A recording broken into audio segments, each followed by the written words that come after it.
Hello everyone, कैसे आप सब लोग। उम्मीद है कि आप सब लोग अच्छे होंगे। तो सीआरआरआई के 3 रिव्यू तो मैं डाल चुका हूँ। ये लास्ट रिव्यू है, इसके बाद तो डालने की जरूरत नहीं पड़ेगी क्योंकि एग्जैक्टली आपको पता चल गया होगा वही पेपर किस टाइप से आ रहा है हमारा।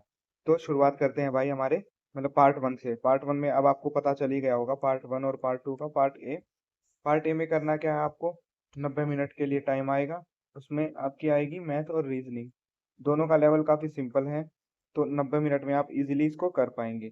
जिनका लेवल ठीक है, मतलब जिन्होंने एनटीपीसी की तैयारी कर रखी है या फिर एसएससी सीएचएसएल सीजीएल दोनों की तैयारी कर रहे हैं थोड़ी बहुत 8-10 महीने से, तो वो लोग इजीली यहाँ से जो 100 में से लगभग लगभग 70-75 क्वेश्चन इजीली निकाल लेंगे। क्वालिफाइंग पेपर है तो बहुत ज्यादा टेंशन लेने की जरूरत नहीं है। पार्ट ए वाली बात भाई मैंने सुबह वाली शिफ्ट में भी बताया था, पार्ट ए से पार्ट बी में नहीं जा सकते। सुबह वाले पे भी कमेंट आ रखे थे। पार्ट ए में 90 मिनट का पेपर है, तो इस 90 मिनट के पार्ट में आप मैथ और रीजनिंग में स्विच कर सकते हैं आपस में। पार्ट ए से पार्ट बी पे नहीं जा सकते। जब आपका पार्ट बी ओपन होता है, लेट सपोज हमारा पार्ट बी ओपन हो जाता है, तो 60 मिनट का टाइम मिलेगा। इंग्लिश और रीजनिंग 50-50 क्वेश्चन है, दोनों की वेटेज 150-150 है। तो 300 नंबर का हमारा टोटल पेपर हो जाता है। तो इसमें आप आपस में स्विच कर सकते हैं, वापस से आप पार्टी में नहीं जा सकते। अब बात करते हैं हमारा पेपर कैसा आया था सेकंड शिफ्ट का। देखो भाई, एरर निकालनी थी आपको। 2 एरर के क्वेश्चन थे हमारे। हम बात कर रहे हैं अभी इंग्लिश की, क्योंकि मेन तो वही है इंग्लिश। ठीक है, एक था फिल इन द ब्लैंक्स का क्वेश्चन।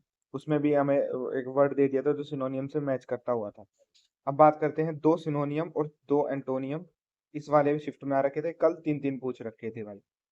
अब ईडियम और फ्रेजेस आ रखे थे 2। अच्छा, एक्टिव पैसिव नरेशन बिल्कुल इजी, सारी चीजें इसमें तो कोई मुश्किल नहीं है। कॉम्प्रिहेंशन भी काफी लाइट था, मतलब इजी था। ठीक है, इसके अलावा इम्प्रूवमेंट ऑफ सेंटेंस का एक क्वेश्चन आ रखा था। और एक्टिव पैसिव से 2-3 थे, कॉम्प्रिहेंशन था। तो ज्यादातर इसी पे ग्रामेटिक बेस्ड था जो एसएससी पैटर्न फॉलो करता है, तो उसमें कोई खास टेंशन लेने की जरूरत नहीं है। 1 वर्ड सब्स्टिट्यूशन 3-3 ये सब आ रखे थे। तो इस करके 40-45 क्वेश्चन ये हमारे बन जाते हैं। अब बात करते हैं मेन पार्ट जो जीके है भाई। सबसे खतरनाक है जीके। इसमें करंट अफेयर के इशू रिजोल्व कर देता हूँ भाई। 2 क्वेश्चन 2024 के हर शिफ्ट में लगभग आ रहे हैं, और 2 क्वेश्चन 2025 के हर शिफ्ट में आ रहे हैं। ठीक है, तो सबसे मुश्किल पार्ट तो यही पड़ता हमारा जीके वाला। इसमें एनवायरनमेंट पे भी एक क्वेश्चन पूछ रखा था भाई। हर एक शिफ्ट में लगभग वही पूछ रहे हैं। पॉलिटी में अमेंडमेंट रट लेना भाई। अमेंडमेंट शिमला वाला जैसे 36 हो गया। एग्जैक्टली तो मैं नहीं बता सकता भाई, वीडियो में ग्रुप बना रखा, उसके लिए ज्वाइन कर लेना, वहां पे आप पूछ सकते हो, ज्यादातर रिव्यूज में डाल देता हूँ। अच्छा, पॉलिटी के अमेंडमेंट और आर्टिकल, इन दोनों से तो भाई एक एक सवाल आना ही आना है। बिल्कुल, ये लगभग परमानेंट हो चुका है। हिस्ट्री से मीडिएवल और मॉडर्न हिस्ट्री दोनों पढ़ लेना, 2-2 सवाल। तो दोनों से आए थे कल शाम वाली शिफ्ट में, एक एक शिफ्ट में सुबह वाली में आ रखा था। क्योंकि प्रिसाइजली डाटा बिल्कुल नहीं मिल पाता भाई। 50 क्वेश्चन में से 40 के आसपास रिव्यू हमें मिल पाते हैं। सारे क्वेश्चन किसी को भी याद नहीं होते। ठीक है, अब बात करते हैं ज्योग्राफी। इंडियन ज्योग्राफी पूरी पढ़ लेना भाई, रिवर से रिलेटेड क्वेश्चन आएगा।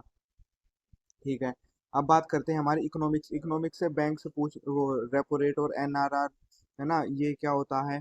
अच्छा, एनएनपी, ये क्या होता है। इकोनॉमिक्स से ये 2 टॉपिक बिल्कुल पढ़ के जाने हैं आपको, एक क्वेश्चन यहाँ से मिलने वाला है कम से कम।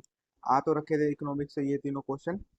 अच्छा, इसके बाद हमारा बचता है भाई साइंस। साइंस से भाई साहब एसआई यूनिट पढ़ के जाना। और जो ग्रुप 17 कौन सा है, ग्रुप 1 कौन सा है, ऊपर से नीचे आपकी जो इलेक्ट्रोनेगेटिविटी कम होती जाती है, एफिनिटी कम होती है, ये वाले टॉपिक बिल्कुल पढ़ के जाना। ये केमिस्ट्री से। अच्छा, केमिस्ट्री में भाई अपना पूरा पीरियोडिक टेबल आपको याद होना चाहिए, पूरा तो नहीं मतलब 20-30 तक होना चाहिए, पूछ रहे हैं सिंबल वगैरह भी। अच्छा, इसके बाद बात करते हैं केमिस्ट्री की, हो गई फिजिक्स। फिजिक्स से तो बेसिक फिजिक्स लूसेंट से जिसने पढ़ रखी है भाई, वही बहुत है, सफिशियंट है कि किस रीजन के कारण स्कैटरिंग ऑफ, और ये बिल्कुल बेसिक वाले क्वेश्चन पूछ रखे हैं, लाइट उसको। अच्छा, केमिस्ट्री में कार्बन का चैप्टर भी पढ़ के जाना भाई, मिलने वाला है एक क्वेश्चन। अब आ जाती है बायो। बायो से एनिमल किंगडम और सेल से रिलेटेड क्वेश्चन आ रहे हैं, दो ये टॉपिक बिल्कुल पढ़ के जाना। उम्मीद है कि दोनों से ही आपके पूरा पेपर यहीं से मिल जाएगा। अब बात करते हैं मैथ की। मैथ वैसे तो सिंपल ही है भाई, बहुत ज्यादा टेंशन लेने की जरूरत नहीं है। ठीक है, नंबर सिस्टम से क्वेश्चन आ रहा है। एक क्वेश्चन आ रहा है, एक मिक्सचर एलिगेशन से था। प्रॉफिट लॉस से क्वेश्चन थे 2-3। एक डिस्काउंट से क्वेश्चन था। परसेंटेज से रिलेटेड और रेशियो से आपस में रिलेट करके 2-3 क्वेश्चन थे। अब बात करते हैं भाई ज्योमेट्री। ज्योमेट्री तो भाई मतलब लुल्लू लाल सी ही है, बेसिक ज्योमेट्री है, कोई हाँ हाई तो वाली ज्योमेट्री नहीं थी। तो जिसको ट्रायंगल के सर्कल की प्रॉपर्टीज हल्की फुल्की याद है वो इजीली निकाल लेंगे। मेंसुरेशन से भी बेसिक सवाल थे, वो भी उससे रिलेटेड थे, मतलब फॉर्मूला बेस्ड सवाल थे। ट्रिग्नोमेट्री का इतना कुछ तूफान नहीं था भाई। अच्छा, इसके अलावा भाई जो एवरेज का क्वेश्चन आ रखा था, एक बोर्ड मास से क्वेश्चन था एक, ठीक है, और टाइम एंड डिस्टेंस से दो तीन क्वेश्चन थे, और दो तीन question he time and work से थे। तो ये 50 क्वेश्चन लगभग हमारे बन गए।